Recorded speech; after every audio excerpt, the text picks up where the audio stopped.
A Princeton study came out years ago that said that public opinion had little to no effect on public policy making. So we have known this, and we have been saying this about domestic policy for years. So I hope if you didn't see it then when we were talking about Citizens United and how corrupt our country is and how our opinions have no bearing on how they make policy, that you see it now with the assault on Iran. It is incredibly clear that the majority, well over 70% of the American citizenry, do not want this. And yet, did that make a difference? Did that have any bearing on the decision that all of our lawmakers are making? We are the world's terrorists, and our economy is propped up by war profiteering and financial scams. I think that we should get a list of everything specifically our taxes went to this year. It certainly didn't go toward us. Everything is still expensive as fuck. We can't afford food. We can barely afford our rent and bills. I don't have health insurance. Israelis have healthcare though. And we pay for terrorist settlers to go there and steal Palestinian homes, so.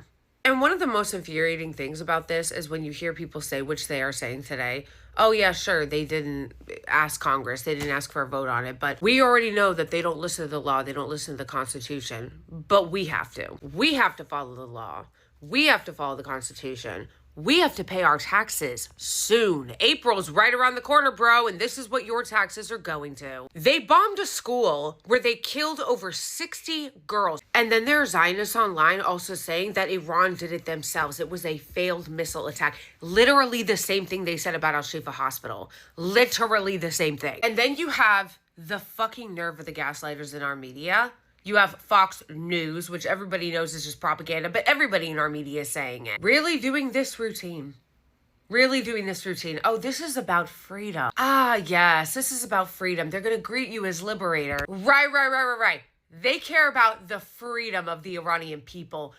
Who, honestly, this is insulting to people's intelligence because everybody knows this is bullshit. Everybody knows. This is giving literal George W. Bush vibes, 2003 Iraq War vibes. Only back then they put a lot more effort into the war propaganda. They put a lot more effort in. They're not even trying. Bipartisan warmongering on Twitter. Amen, brother. Of course, neither of these warmongering trashbag chicken hawks will be sending their kids to die. Trump's son is of military fighting age, right? No, we're literally back in 2002. Back then, when anyone opposed the Iraq War, they would say that they were terrorist sympathizers. Now, because Mamdani put out a statement condemning the attack on Iran, Comrade Mayer's rooting for the Ayatollah.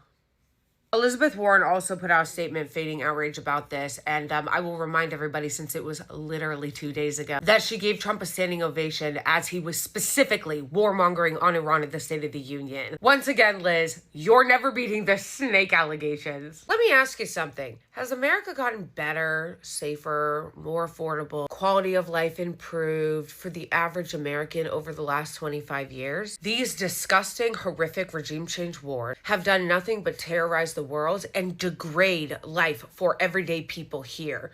While we can't even get health care, we can't even afford groceries or housing, but they are using our tax dollars to starve people, blockade people, and terrorize people all around the world. There's a handful of reasons why they like to wage these wars, but I promise you, random American taxpayer, you are not a consideration. The that are all over the Epstein files, like Trump and his cronies, who are blackmailed all over those files. They're a big reason why this is happening, why Israel's even able to blackmail them. Read the Epstein files. We haven't even gotten all of them. We've only gotten like a quarter of them, and we already see the connections to Israel and to Trump and to all the other elite that run the world. This is a war for billionaires. This is a war for the military industrial complex and the tech feudalists.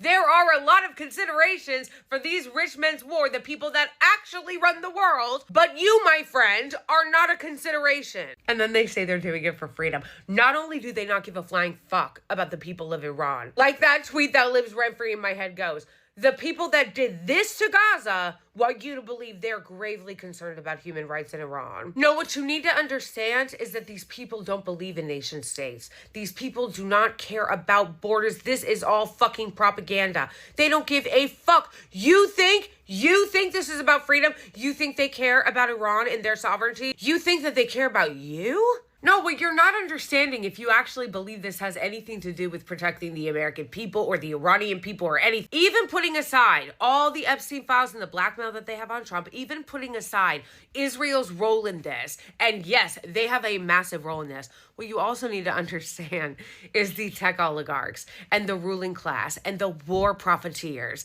and the military industrial complex, the actual owners of this country that have no nation state. These people have no allegiance to America, okay? They want you to have allegiance to America so you keep paying for these wars and you'll send your kids to go die in them, but they don't.